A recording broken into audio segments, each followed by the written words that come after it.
Olá, minhas amigas e meus amigos, chegou o grande momento do domingo, o nosso encontro, para conversarmos a respeito dos acontecimentos mais importantes do fim de semana. Neste 27 de março. Num 27 de março, há 2 anos, apenas há 2 anos, criou-se uma revista chamada Oeste. Está fazendo o maior sucesso essa revista, porque tem uma equipe sensacional, né?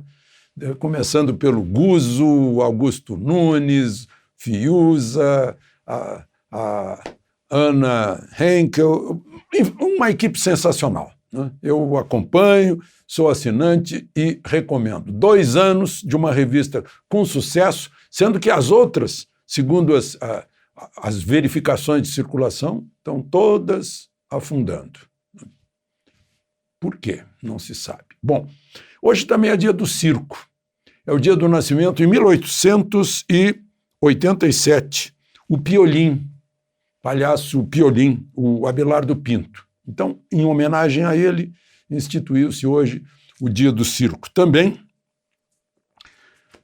eu gostaria de lembrar que há exatos 10 anos a gente perdeu a rainha do choro, Ademilde Fonseca, a potiguar, que entoando brasileirinho na mesma velocidade em que as cordas do cavaquinho tilintavam o brasileirinho. Né? Brasileirinho e outros. Sensacional, Ademilde Fonseca. Foi embora há 10 anos. Quem não conhece, pesquise e ouça. Bom, hoje estão entregando mais um Oscar lá em Hollywood. Eu lembro de uma história quando foi eleito Néstor Kirchner, presidente da Argentina, e a gente discutia como pronunciar o nome dele. Não, é Nestor, a gente tem que pronunciar como aqui no Brasil. Ok. Então a gente em breve vai transmitir a entrega do Oscar, não é? Aí eu ganhei, o Néstor. Bom, falar em Oscar, em 1973, o Marlon Brando ganhou o Oscar pelo Poderoso Chefão, fazendo o papel de Dom Vito Corleone. Só que ele não foi receber. Não foi em protesto pelos maus tratos, da forma como índios vinham sendo tratados nos filmes de Hollywood. O índio era sempre o mal, o que atacava, né? E quem foi receber foi a Sachin Pena Pequena. E ela, falando em nome de Marlon Brando, disse isso, que ele não ia, estava muito honrado por receber o Oscar, mas não ia, porque não se sentia apto a receber um prêmio de uma academia cujos filmes, inclusive alguns premiados, deixavam os índios contando uma história diferente. Eu tenho a impressão que foi o primeiro ato político no Oscar. A partir dali foi num crescendo. Bom, vamos em frente. Espero que você se inscreva, se ainda não tiver feito isso, e que, ao final, não esqueça de deixar o seu gostei ou não gostei.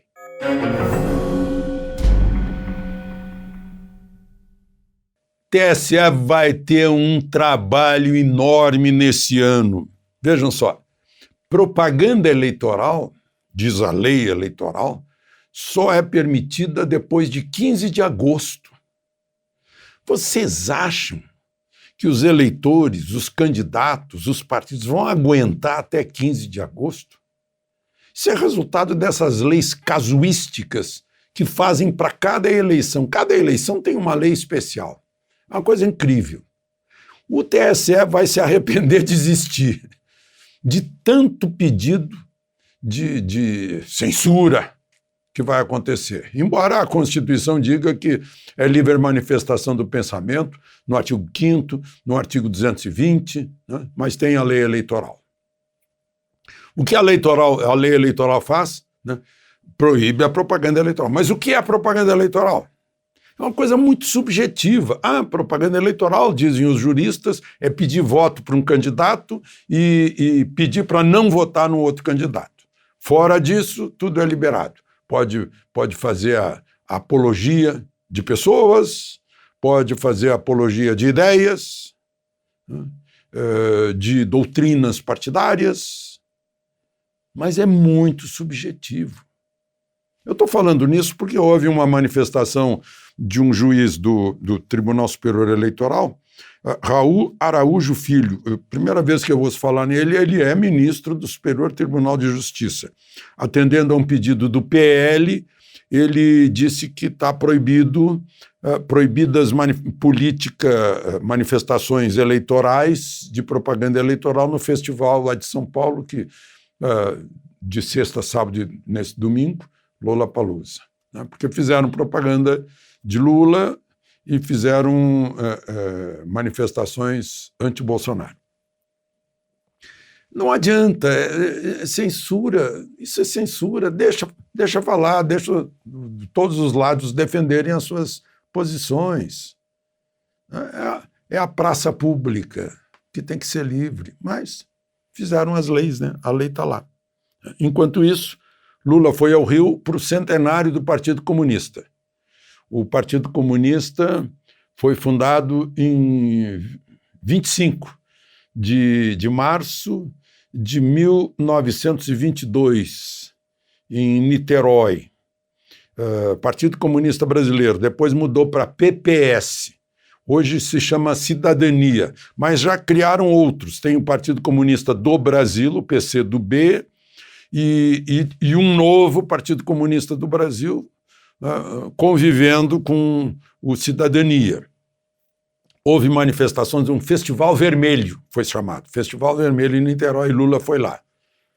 Foi Lula, foi Aloysio Mercadante, foi Gleisi Hoffmann. Eu até anotei aqui as pessoas que estiveram lá, né? O governador de Pernambuco, que está tendo assim, uma rejeição nunca vista, representando o Partido Socialista Brasileiro, o Paulo Câmara. Estava o presidente do PSOL, estava lá Jandira Fegari do PCdoB, né? O Lula entrou no palco com a noiva, a Janja da Silva, falou cerca de 50 minutos, né? E ele, claro, falou mal de Bolsonaro, falou bem do governo dele, né? Aquilo que era de se esperar, né? Esse Partido Comunista recebia instruções do Comintern. Comintern é o Comitê Internacional do Partido Comunista, né? Então, a lei brasileira não pode um partido nacional ficar submetido a regras do exterior. Então, o Partido Comunista foi posto na ilegalidade em 1947 e voltou em 1985. Eu lembro até de ter participado de uma reunião com João Amazonas, que estava aí comemorando a volta do Partido Comunista. O Partido Comunista, com Luiz Carlos Prestes, um ex-capitão do Exército, tentou um levante em 1935. Houve muita morte por causa disso, né? Mas não deu certo. Um levante contra o governo Vargas. Mas, enfim, então estava lá Marcelo Freixo, a Manuela Dávila, Gleisi Hoffmann, que eu já disse, o Lindbergh Farias, né? E Lula ficou no Rio para visitar a Benedita da Silva. Enquanto isso, em Brasília, neste domingo, num centro de convenções, fizeram um movimento que se chamou Movimento de Filiação, né? Filia Brasil, para não transgredir a lei eleitoral da propaganda eleitoral, em que muita gente se filiou aos partidos que estão apoiando aí o presidente da República, que são os mais conhecidos, é o PL, o Republicanos, o PP, o PTB, né? João Roma vai ser candidato ao governo da Bahia, ministro da Cidadania. O ministro Tarcísio, ministro dos Transportes, vai ser candidato ao governo de São Paulo. O ministro do Turismo, Gilson Machado, vai ser candidato ao Senado por Pernambuco.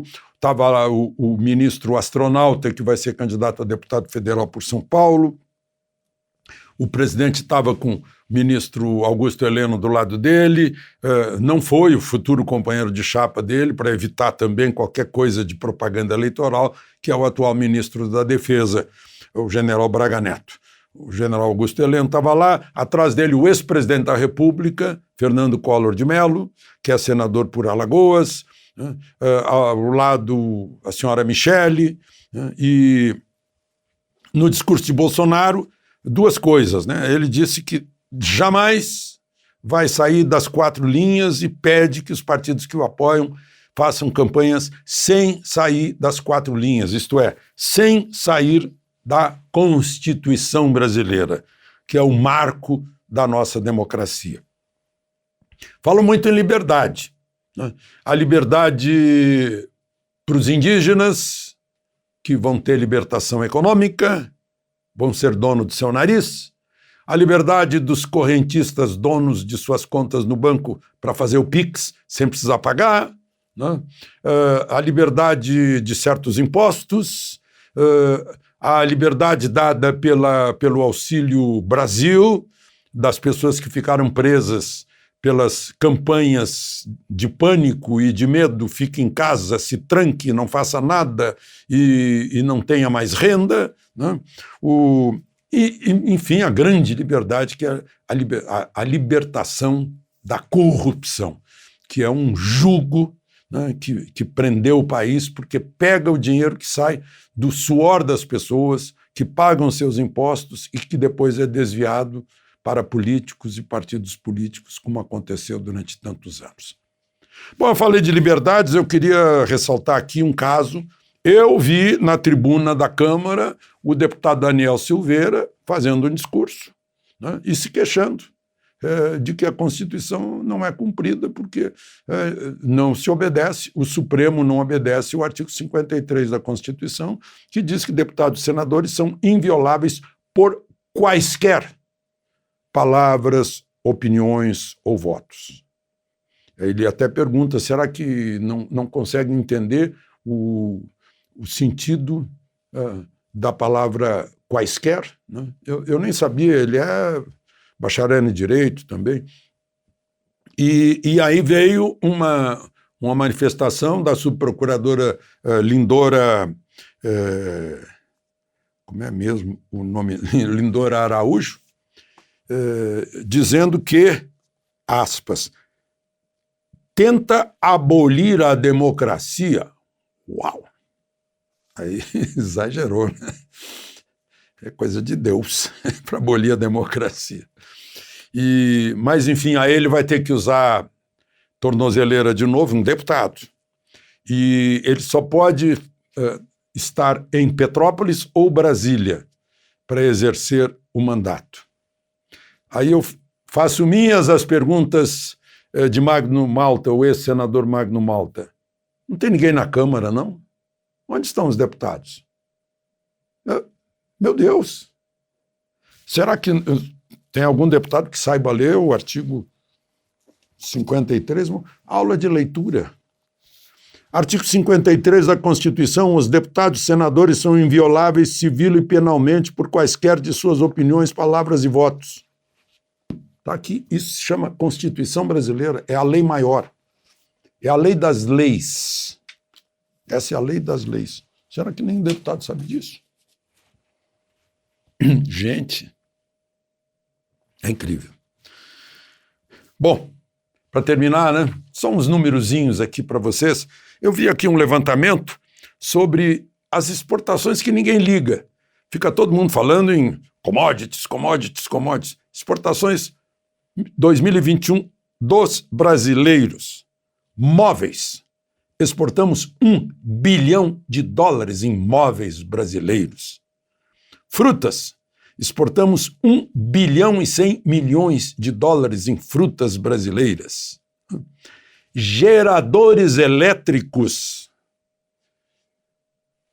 Alumiamos o mundo no valor de $1 bilhão 260 milhões em geradores elétricos brasileiros.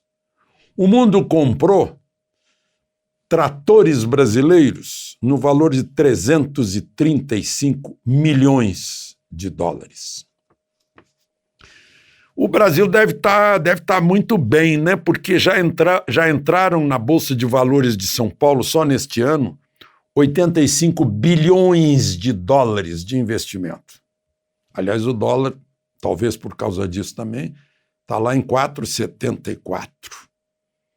Há pouco tempo eu lembro que estava em 5,74 por aí, né? E o pior é que eu vi um especialista, é um termo que eu não uso mais, né? Eu chamo de estudiosos. Especialista ficou tão desvalorizado, eu estava vendo um especialista dizendo que o dólar ia chegar a 7. De Brasília, Alexandre Garcia.